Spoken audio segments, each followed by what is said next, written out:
अरे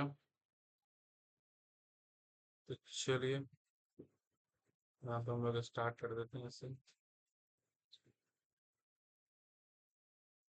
क्या?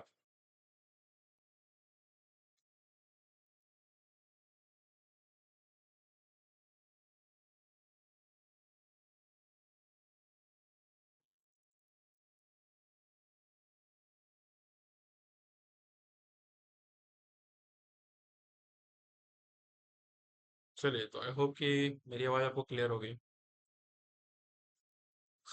I hope कि मेरी आवाज़ आपको क्लियर होगी।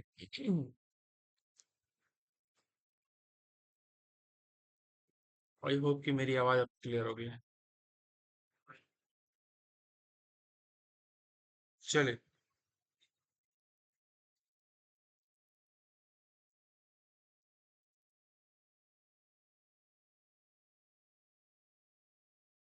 चलिए, तो आज हम लोग बात करने वाले हैं। ठीक है। आज हम लोग मेनली बात करने वाले हैं क्लास 9 के टॉपिक के ऊपर, जो कि ज्योग्राफी का चैप्टर 2 है, फिजिकल फीचर्स ऑफ इंडिया। ये the major physical features of India, आज इसको हम लोग पढ़ेंगे अच्छे तरीके से। ठीक है। आई होप कि सभी लोगों के पास क्लियर होगा। अ, दूसरा बात ये है। ठीक है। दूसरा बात ये है, एक मिनट में थोड़ा सा इसका वॉल्यूम सही कर दो। हाँ। दूसरा बात ये है कि आज जो हम लोग चैप्टर पढ़ने वाले हैं, यानी वैसे बच्चे जो यूपीएससी बीपीएससी या फिर एनसीईआरटी को फॉलो कर रहे हैं, कंपटीशन वाले भी, उनके लिए भी इम्पोर्टेंट रहने वाली है। और वैसे बच्चे जो क्लास 8 9 10 में हैं, तो उनके लिए तो इम्पोर्टेंट है ही। ठीक है। तो चले पढ़ते हैं। आपके सामने एक सुंदर सा मैप दिया गया है। ठीक है। हाँ, चलो। चलिए, हमारा चैप्टर 2 होने वाला है आज का टॉपिक हमारा। ठीक है, फिजिकल फीचर्स ऑफ इंडिया। ठीक है।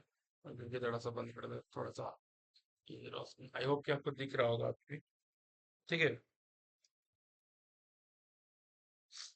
आई होप कि अभी भी आपको क्लियर होगा। चलिए, तो आज का हमारा टॉपिक रहने वाला है the physical features of India. कह रहा है कि India is the major physical division. Bharat के पास बहुत सारे फिजिकल डिवीजन है। ठीक है। जैसे देखो, यहाँ पे पहला माउंटेन है हमारा, प्लेट्यू है, प्लेन है, डेजर्ट है। ठीक है। एंड कोस्टल रीजन है। अब देखो, अब आप पूछोगे सर क्या इंडिया है? देखो, हर कंट्री के पास अपनी फिजिकल डिवीजन होती है। भारत की ही नहीं बल्कि लगभग हर देश के पास अपनी क्या होती है, फिजिकल डिवीजन होती है। हम इंडिया के बारे में पढ़ेंगे क्योंकि हम इंडिया में रहते हैं, और भारत के पास टोटल कितने हैं, 6 मेजर साइक्रो और डिवीजन है, जो कि आपके सामने दिए गए। पहला नंबर पे है आपका माउंटेन, दूसरा नंबर पे आपका प्लेट्यू, तीसरा नंबर पे आपका प्लेन, चौथे नंबर पे आपका आता है डेजर्ट, पांचवें नंबर पे आता है आपका कोस्टल रीजन। ये कुछ हमारे डिवाइडेड। ठीक है। चलिए, अभी बस पढ़ लीजिए। पहला जो रीजन है वो हमारा हिमालयन माउंटेन्स यानी माउंटेन रीजन में आता है, और ये यंगफोल्ड माउंटेन है बेसिकली। ठीक है। कहाँ से कहाँ तक फैला हुआ है? इंडस से लेकर ब्रह्मपुत्र नदी तक ये फैला हुआ है। ये बस इंट्रोडक्टरी क्लास है, आगे देखेंगे। ठीक है। ये बस मैंने बता दिया, अभी आगे इसको और ब्रीफली देखेंगे कैसे हुआ। ठीक है। हिमालय को हम लोग 3 रेंजेस में बांटते हैं। पहले को हम लोग कहते हैं हिमाद्री, दूसरे को हम लोग कहते हैं हिमाचल, और तीसरे को हम लोग कहते हैं शिवालिक। हिमाद्री यानी ग्रेटर हिमालय, हिमाचल यानी मिडल हिमालय, और शिवालिक मतलब आउटर हिमालय। आया बस समझ में? आप ये इन सब चीजों को पढ़ लेना एक बार, ठीक है, ध्यान से अच्छे से। आई होप कि समझ में आया होगा आपको। चलिए, उसके बाद नॉर्थर्न प्लेन्स यानी चैप्टर 2 में जो हमारा सेकंड टॉपिक है, नॉर्थर्न प्लेन्स की बात करें। अभी हम बस शॉर्टकट में पढ़ेंगे। इस मतलब आने वाले स्लाइड्स में आप अच्छे तरीके से ब्रीफली इसको डिफाइन करके देंगे हम। ठीक है। तो कह रहा है कि नॉर्थर्न प्लेन्स की अगर हम बात करें तो ये किससे बनता है? देखो, प्लेन्स यानी समतल भूमि जहां हम रहते हैं, यानी हमारा यूपी बिहार, जो मेनली यूपी बिहार की जमीन है ना, वो लगभग 95% प्लेन एरिया है। तो ये 3 नदियों से मिलके बनता है, इंडस से, गंगा से, और ब्रह्मपुत्र नदी से मिलके बनता है। ये बहुत ही ज्यादा फर्टाइल होता है और डेंसली पॉपुलेटेड, यानी यहाँ पे पॉपुलेशन रहना बहुत ज्यादा क्या करती है, पसंद करती है। क्यों पसंद करती है भाई? कि देखो, माउंटेन रीजन हो गया, प्लेट्यू रीजन हो गया, कोस्टल रीजन हो गया, फॉरेस्ट एरिया हो गया, और प्लेन रीजन हो गया। तो अगर माउंटेन, प्लेट्यू और कोस्टल में देखा जाए ना, तो यहाँ पे रिसोर्स मिलना बहुत मुश्किल होता है। कोई चीज आपको लेना है तो पहाड़ से नीचे उतरिए, मार्केट में जाइए, फिर लेकर आइए। बट प्लेन्स में ऐसा कुछ नहीं होता। प्लेन्स में आपको हर चीज वहीं मिल जाता है। दूसरा, खेती करना है, आप खेती नहीं कर सकते, टेरेस फार्मिंग कितना कीजिएगा। इसीलिए वहां पे हम प्लेन में आप कहीं भी खेती कर सकते हैं, कोई भी चीज उपजा सकते हैं। आई होप कि आपको समझ में आया रहा होगा। स्ट्रीम रुक रही है क्या? हाँ, स्ट्रीम रुकनी तो नहीं चाहिए। नहीं नहीं, रुक नहीं रही है, चलिए। समझ में आया? कितने में प्लेन्स डिवाइड होते हैं? तो पहला होता है हमारा पंजाब प्लेन, दूसरा है गंगा प्लेन और तीसरा है ब्रह्मपुत्र प्लेन। पंजाब प्लेन में कौन कौन से रीजन आते हैं? पंजाब और हरियाणा के रीजन आते हैं, वेस्टर्न पार्ट के। इसमें जो सबसे मेनली रिवर होता है वो सिंधु नदी यानी इंडस रिवर होता है। गंगा प्लेन यानी हम लोग यूपी और बिहार सेंट्रल पार्ट आ जाते हैं, और ब्रह्मपुत्र रिवर में भारत के ईस्टर्न पार्ट असम के इलाके आ जाते हैं। आया बात समझ में? दिखाएंगे हम आपको फर्दर डिवाइड। अगर आप ये वाली फिगर देखिएगा ना, देखो ये वाली फिगर, ये देखो यहाँ पे, ठीक है, ये नॉर्थर्न प्लेन्स है। ये देखो यहाँ पे, इधर ये नॉर्थर्न प्लेन्स है, ठीक है। ये देखो पंजाब प्लेन, गंगा प्लेन जहां हम लोग आते हैं, और ये हमारा हो गया ब्रह्मपुत्र प्लेन। ठीक है, ये हमारा क्या हो गया? ब्रह्मपुत्र। और इधर कौन सा? असम, असम इलाका है। ठीक है, आई होप कि आपको समझ में आ गया होगा। तो प्लेन्स को कितने में बांटते हैं? तीन भागों में बांटते हैं, ठीक है। Mainly Punjab plain, Ganga plain और आसाम प्लेन। आई होप कि समझ में आया होगा आपको। चलिए, कहाँ थे हम लोग वैसे? नॉर्थर्न प्लेन्स पे थे, हाँ। उसके बाद आगे भी इसको डिवाइड किया जाता है, भाबर, तेराई, भांगर और खादर। ये आगे चलेंगे, ये भांगर और जो खादर है ना, एलुवियल सॉइल के पार्ट्स हैं। ठीक है, टाइप, सॉरी पार्ट्स बोल रहे, टाइप्स है। आगे पढ़ेंगे इसको भी अच्छे से, ठीक है। चलिए बात करते हैं द पेनिनसुलर प्लेट्यू के बारे में। तो कह रहा है कि N ancient landmass made up of igneous and metamorphic rock. देखो रॉक्स तीन टाइप्स के होते हैं, पता है ना? एक हमारा होता है इग्नियस रॉक, एक हमारा होता है मेटामॉर्फिक रॉक, और एक हमारा होता है सेडिमेंट्री रॉक। क्या होता है? Sedimentary rock. तो ये दो रॉक से मिलके बनते हैं, इग्नियस रॉक और मेटामॉर्फिक रॉक। ठीक है, दो रॉक से मिलके हमारा क्या बनता है? पेनिनसुलर प्लेट्यूज बनता है। ये देखो, पेनिनसुलर प्लेट्यू, ठीक है। इसके भी दो पार्ट्स होते हैं बेसिकली। एक सेंट्रल हाईलैंड जिसको हम लोग मालवा प्लेट्यू के नाम से जानते हैं, और एक है हमारा डेक्कन प्लेट्यू। ठीक है, आप इस फिगर में अगर देखो अच्छे से, देखो यहाँ पे, ये देखो, ये पेनिनसुलर प्लेट्यू कहाँ गई जी? ये देखो, ये पेनिनसुलर प्लेट, सेंट्रल का स्पेलिंग थोड़ी सी यहाँ पे मिस्टेक है, ठीक है। ये पेनिनसुलर प्लेट, और ये देखो इसी को, ठीक है। और इधर हमारा आ गया पेनिनसुलर प्लेट्यू, ये सब। इधर वेस्टर्न घाट, इधर ईस्टर्न घाट। पढ़ेंगे आगे, सब चीजें पढ़ेंगे, ठीक है। प्लेट्यूज अभी देख लिया आपने। उसके बाद ब्लैक सॉइल की अगर हम बात करें, तो यहाँ सबसे ज्यादा ब्लैक सॉइल होता है, जो कि गुड फॉर कॉटन, कॉटन की ग्रोथ के लिए सबसे बेस्ट माना जाता है। ठीक है, इंक्लूड्स बुंदेलखंड एंड बागेलखंड एंड छोटा नागपुर प्लेट्यू। आगे पढ़ेंगे, एक आपको फिगर दिखाएंगे हम आपको, जिसमें सब चीज मिलेंगी। चलिए अब बात करते हैं इंडियन डेजर्ट। ठीक है, मैं फिर से बता दूं, ये इतना छोटा चैप्टर नहीं है, बड़ा चैप्टर है, अच्छे से आराम से पढ़िए। अभी बस इंट्रोडक्शन चल रहा है कि क्या क्या मिलता है।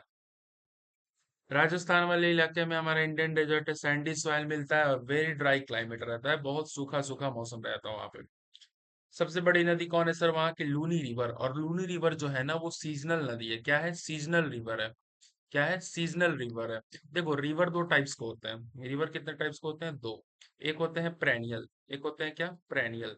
और एक होते हैं सीजनल, एक क्या होते हैं? सीजनल होते हैं। देखो प्रेनियल नदी वैसी नदी को कहते हैं जो सालों भर बहती है, ठीक है, जिसको कोई मतलब नहीं होता, वो साल भर बह रही है। एक होते हैं सीजनल, जो सीजन आते में आने पे बहते हैं, जैसे रेनी सीजन। और ये जो लूनी रिवर है ना, ये सीजनल रिवर है, सीजन आने पे बहती है। ठीक है, तो ये कहाँ है? इंडियन डेजर्ट में है। चलिए, कोस्टल प्लेन्स की बात करें तो भाई अरेबियन सी और बे ऑफ बंगाल आपको ही पता है, ठीक है। थोड़ा सा फिगर में दिखा दो इसका, ठीक है। फिगर कहाँ गया? ये देखो, दोनों लोग 7 पे हैं, ठीक है। ये देखो फिगर, ये देखो, इधर देखो अरेबियन सी, इधर देखो बे ऑफ बंगाल है। ये हमारा कोस्टल प्लेन। देखो ये वाला जो एरिया है ना, ये वाला जो एरिया है, इसे हम कोस्टल प्लेन कहते हैं। क्या कहते हैं? कोस्टल प्लेन कहते हैं। ये इंडिया का कोस्टल प्लेन है, ठीक है। आया बात समझ में? ये इंडिया का क्या है? कोस्टल प्लेन है। चल, डेक्कन प्लेट्यू भी यहीं पे आ, ठीक है। यहाँ पे डेक्कन प्लेट्यू आ गया सर, यहाँ पे मालवा प्लेट्यू आ गया, ठीक है। यहाँ पे छोटा नागपुर, जो कि आपने बताया था अभी। ये सारे के सारे पठारीय रीजन है, पठारीय क्षेत्र है। आया बात समझ में? चलो, आगे चले, थोड़ा सा आगे नहीं, इनफैक्ट पीछे चलते हैं, ठीक है। 7 नंबर पे कोस्टल प्लेन्स की बात हो गया, अभी आगे पढ़ेंगे सबके बारे में, ठीक है। चलिए फिर से ब्रीफली अच्छे से पढ़ते हैं भाई साहब। द हिमालयन माउंटेन्स, लोकेशन की अगर हम बात करें तो सबसे पहले तो जान लो कि इंडस नदी से हो लेकर ब्रह्मपुत्र नदी तक फैला हुआ है। अगर आप मैप के थ्रू देखो तो ये देखो, यहाँ बहती है कुछ इंडस नदी, यहाँ से लेकर हिंदू कुश माउंटेन से लेकर ब्रह्मपुत्र नदी यहाँ एंट्री लेती है, यहाँ तक फैला हुआ है माउंट, ये हिमालय। ये क्या है सर? हिमालय। आप समझ में, हिमालय इतना लंबा फैला हुआ है हिमालय, सोचो। ठीक है, चल आगे चलते हैं। चल ना, कितने पे थे हम? हाँ चलो 10 नंबर पे थे। अगर बात करें तो ये एक नॉर्थन बाउंड्री की तरह है, ठीक है, एकदम बिल्कुल बाउंड्री की तरह। ये देखो, ये यहाँ से लेके यहाँ तक माउंटेन है हमारा, यहाँ बाउंड्री की तरह एकदम। ठीक है भाई, ये बचाता भी है इधर से चाइना जो है, ठीक है, वो अटैक ना कर पाए। कोल्ड एयर यानी ठंडा हवा उधर से ना आ पाए, रसिया साइड से। ठीक है, तो ये सब चीजों से बचाता है। अगर एवरेज विथ की चौड़ाई की बात करें तो ये 400 किलोमीटर कश्मीर में और 150 किलोमीटर अरुणाचल प्रदेश में। बेसिकली कह सकते हैं कि यहाँ पे ज्यादा चौड़ा होता है, यहाँ पे कम चौड़ा होता है। ठीक है, तलवार की तरह एकदम मोटा सा ऐसे करके। ठीक है, तलवार की तरह एकदम। चलिए, फॉर्मेशन की अगर हम बात करें, आपके मन में भी सवाल होगा कि सर ये फॉर्म कैसे हुआ था। ठीक है सर, फॉर्म कैसे हुआ था? तो देखो, कोलिजन ऑफ इंडो ऑस्ट्रेलियन, दो प्लेट्स आपस में टकराए थे। एक था इंडो ऑस्ट्रेलियन प्लेट, ठीक है, और एक था यूरेशियन प्लेट। क्या था? एक था यूरेशियन प्लेट। दोनों आपस में क्या होगा? टकरा गया। ठीक है, टकरा गया। आया बात समझे? और जैसे ही टकराए, उनकी इतनी जोर से हुई तो ये यंग फोल्ड माउंटेन बन गया, जिसका क्या नाम पड़ा? हिमालय। यहाँ पे आप देख सकते हैं। ठीक है, यहाँ पे आप देख सकते हैं कि हिमालय कैसे बना। ये एक प्लेट यहाँ से आ रही है, ये एक प्लेट यहाँ से आ रही है, दोनों आपस में टकराई और एकदम ऐसे कुछ माउंटेन बन गया। ठीक है, और इसी माउंटेन का क्या नाम पड़ा? हिमालय। क्या नाम पड़ा? हिमालय। आया बात समझ में? चलो, उसके बाद अगर बात करें तो हिमालय को मैंने तीन कैटेगरी में बांटा था, तीन पैरेलल रेंजेस में बांटे थे। सबसे पहले मैंने बोला था कि हिमाद्री, जिसको हम लोग ग्रेटर हिमालय कहते हैं। क्या कहते हैं? ग्रेटर हिमालय कहते हैं। ये northern most and highest range है सबसे ज्यादा हिमालय का। एवरेज अगर हाइट बात करें तो 600 मीटर, छः सॉरी सॉरी 6000 मीटर इसकी हाइट। अगर एवरेज हाइट की बात करें तो 6000 मीटर इसकी हाइट है, और ये हमेशा परमानेंटली स्नो कवर्ड होता है। ठीक है, और यहीं पे है इंडिया का हाईएस्ट पीक कंचनजंगा। अब आप लोग कमेंट करके ये बताओ कि कंचनजंगा की हाइट कितनी है। ठीक है, कंचनजंगा की हाइट कितनी है, जो कि इंडिया का सबसे हाईएस्ट पीक माना जाता है।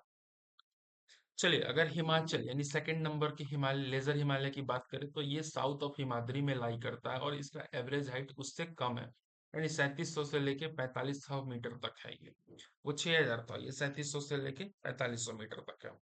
यहीं पे सबसे famous hill station like Shimla, Mussoorie और नैनीताल एग्जिस्ट करते हैं। ठीक है, लोग घूमने जाते हैं ना नैनीताल, ये सब तो यहीं पे जाते हैं।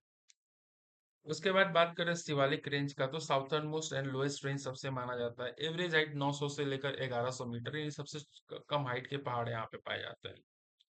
ठीक है, और यहीं पे पाया जाता है हमारा दून्स, जैसे कि देहरादून। ठीक है, बहुत फेमस हिल स्टेशन है लोगों के घूमने का, यहीं पे पाया जाता है। आया बात समझ में? चलो आगे। इम्पोर्टेंस ऑफ हिमालय सर, तो नेचुरल बैरियर की तरह काम करता है, जो कि इंडिया को कोल्ड एयर से बचाता है, कोल्ड विंड से बचाता है। दूसरा, बड़े बड़े नदियों का सोर्स है, जैसे गंगा हो गई, यमुना हो गई और ब्रह्मपुत्र हो गई। बहुत सारे डाइवर्स फ्लोरा एंड फौना का घर भी है, और टूरिस्ट डेस्टिनेशंस भी हैं बहुत ज्यादा यहाँ पे। आया बात समझ में? टूरिस्ट लोग घूमने घूमने आते हैं। ये देखो, आप यहाँ पे देख सकते हो कि हिमालय यहाँ से लेकर यहाँ तक एकदम विशाल रूप धरे खड़ा है। देखो यहाँ पे इसकी चौड़ाई ज्यादा है, यहाँ पे देखो चौड़ाई ज्यादा है, यहाँ पे चौड़ाई कम है। कम है कि नहीं कम है? ठीक है, तो इसको हम लोग बोलते हैं ग्रेटर हिमालय, लेजर हिमालय, और इसको आउटर हिमालय बोलते हैं। आया बात समझ में सर? चल, आई होप कि आपको क्लियर होगा।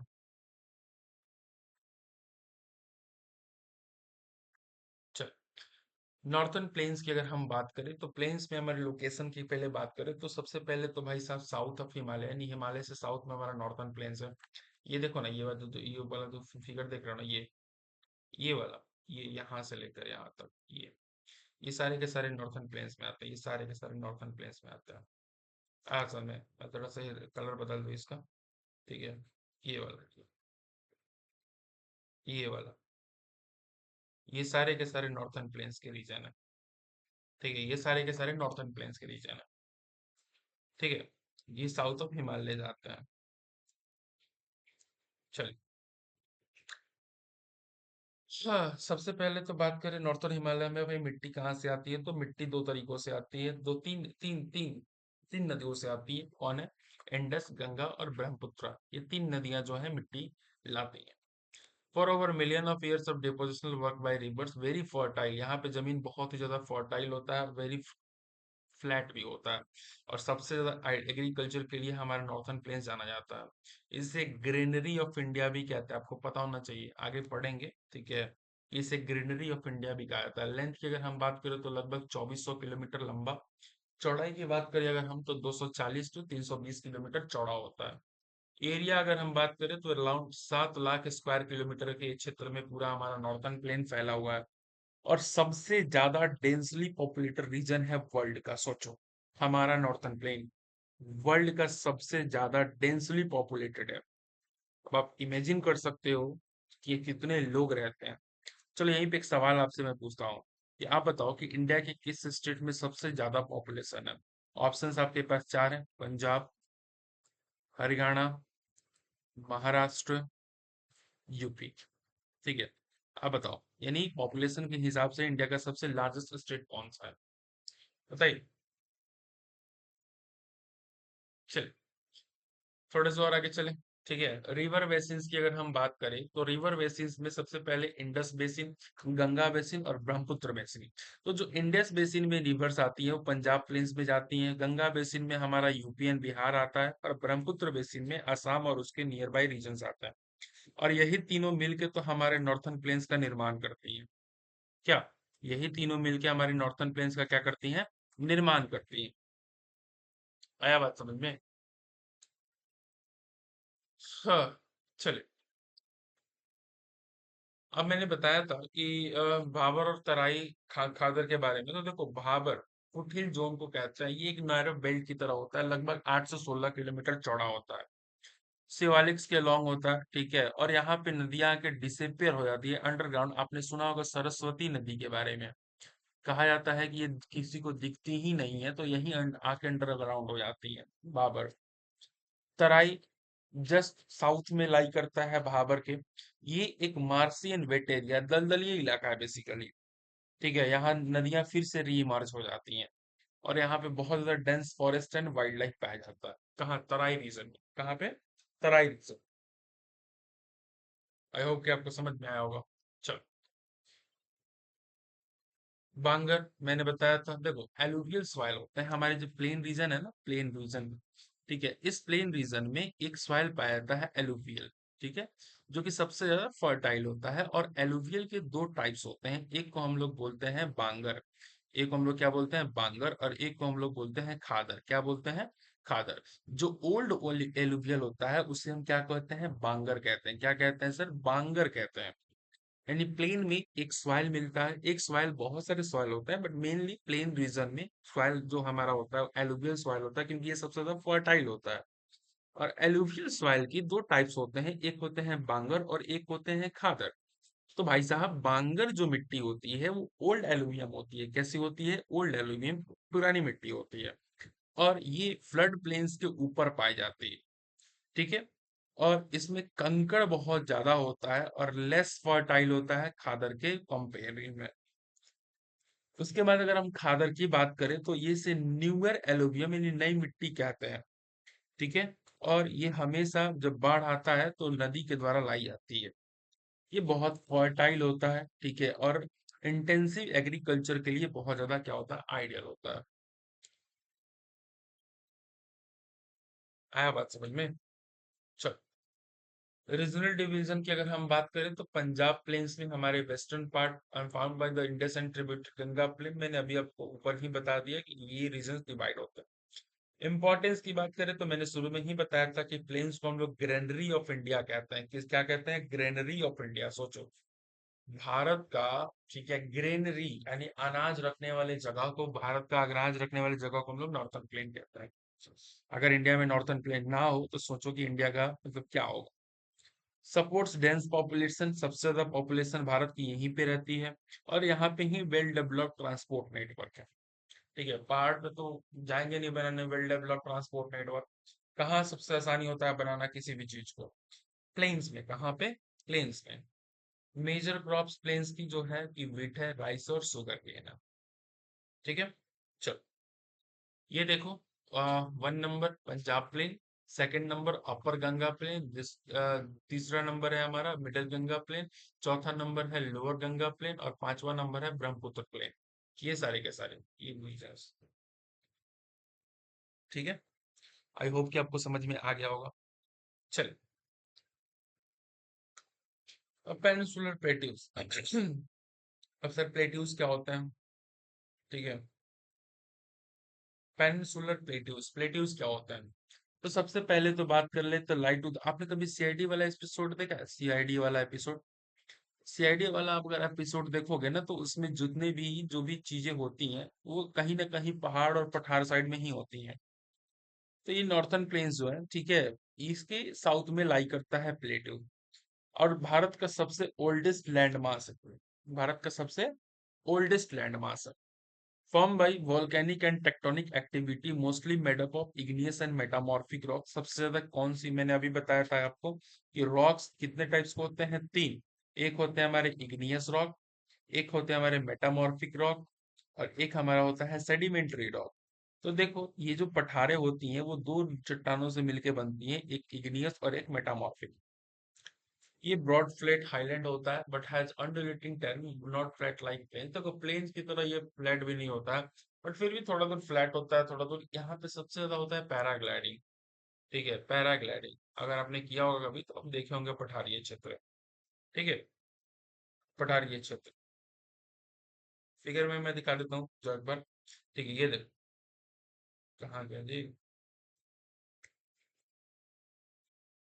ये देखो, कहाँ गया? ये देखो, यहाँ रीजन देखो।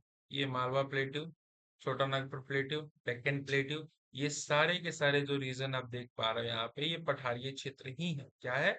पठारीय क्षेत्र ही है। आया बात समझ में? चलो, कहाँ थे हम लोग? हाँ, चले आगे। की कैरेक्टर्स की बात करें तो बेसिकली ट्रायंगुलर शेप का है। ठीक है, और जो बेस है उसका वो नॉर्थ में है। ठीक है, bounded by Aravalli hills, Rajmahal hill, western घाट और ईस्टर्न घाट। ये इतने हिल्स हैं वहां पे। कहाँ पे? पठारीय क्षेत्र, प्लेटिव रीजन में। ये कहाँ पड़ता है sir? North of Narmada river, Narmada नदी के नॉर्थ में पड़ता है। मालवा प्लेटिव वेस्ट में पड़ता है, इसके बुंदेलखंड और बागेलखंड ईस्ट में पड़ता है।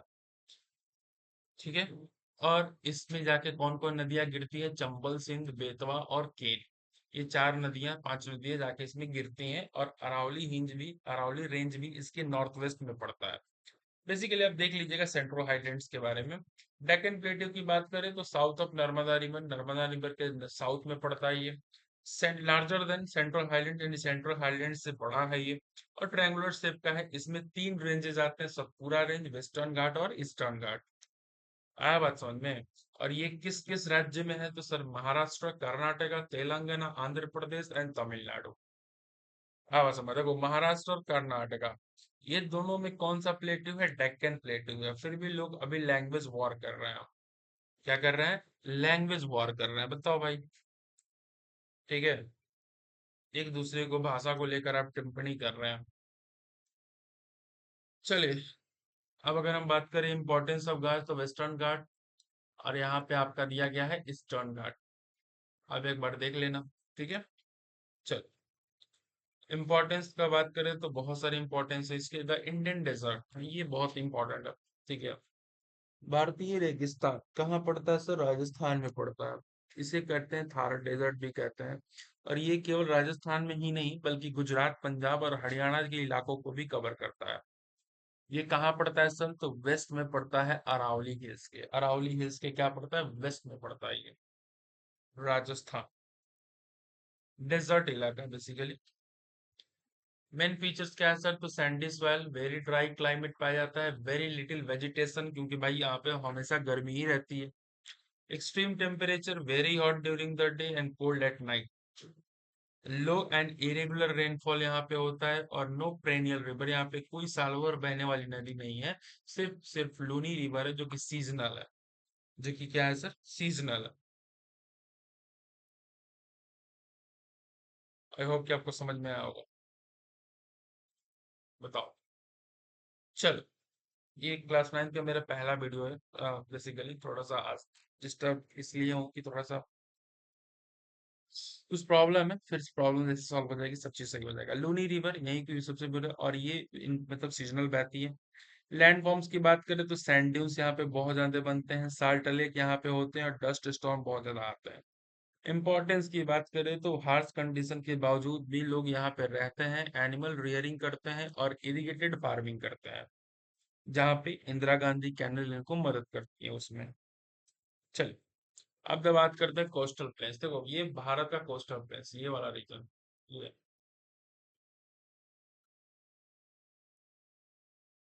ठीक है।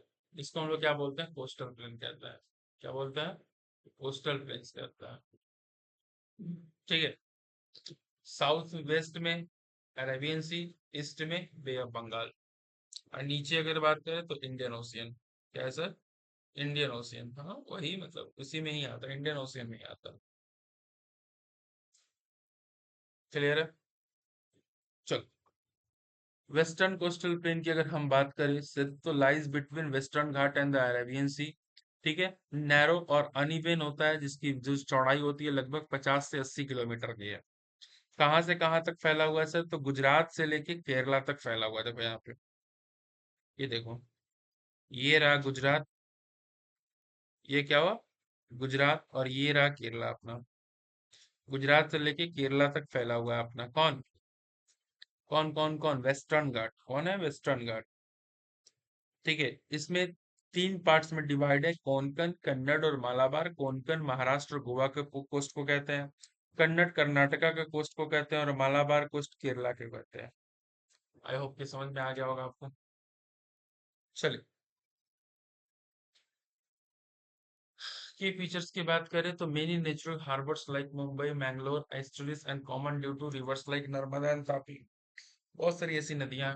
ठीक है। उसके बाद वेमनान लेक जो कि केरला में है, यहाँ सबसे पाया जाता है, इसी कोस्ट पे पाया जाता है। ईस्टर्न कोस्टल प्लेन्स की अगर हम बात करें तो भाई साहब, ये भी eastern coast of Bay of Bengal तक फैली हुई हैं और ये ज्यादा चौड़ी होती है, 100 से लेकर लगभग 120 किलोमीटर वाइड तक चौड़ी होती है। ये वेस्ट ऑफ बंगाल से लेकर तमिलनाडु तक होती हैं और इन्हें भी दो पार्ट्स में डिवाइड किया जाता है। एक हम बोलते हैं नॉर्थन सर्काल्स और एक को बोलते हैं कोरोमंडल कोस्ट। ठीक है। तो ये एक बार चेकआउट कर लें। चलिए, रिच फीचर्स की बात करें तो होंगी हमारा, ये कुछ डिफरेंस दिए गए हैं, आप एक बार ध्यान से देख लेना। ठीक है, डिफरेंसेस एक बार अच्छे से पढ़ लेना आप। ठीक है। आइलैंड्स हमारे पास दो आइलैंड्स है, एक है अंडमान एंड निकोबार आइलैंड जो कि बे ऑफ बंगाल में पड़ता है। इसमें टोटल कितने कोस्टल हैं? यानी 572 आइलैंड्स इसके अंदर में आते हैं। ये एक वोल्केनिक ओरिजिन का आइलैंड है जो कि सेपरेट होता है 10 डिग्री चैनल से, याद रखिएगा। ठीक है। बस बहुत ज्यादा डेंस फॉरेस्ट है और डाइवर्स वाइल्ड लाइफ है। ठीक है। चलिए, उसके बाद अगर बात करें लक्षद्वीप आइलैंड जो कि हमारे पास है, इसमें 36, एक में था 572, इसमें कितना है? 36 छोटे मोटे आइलैंड है और इसका कैपिटल कावारती है। ठीक है। तो एक बार इसको चेकआउट कर लेना। आई होप कि आपको समझ में आ गया होगा, ये सारे के सारे डिफरेंसेस हैं। चलिए, मिलते हैं नेक्स्ट वीडियो में। ठीक है। चलिए, मिलते हैं नेक्स्ट वीडियो में।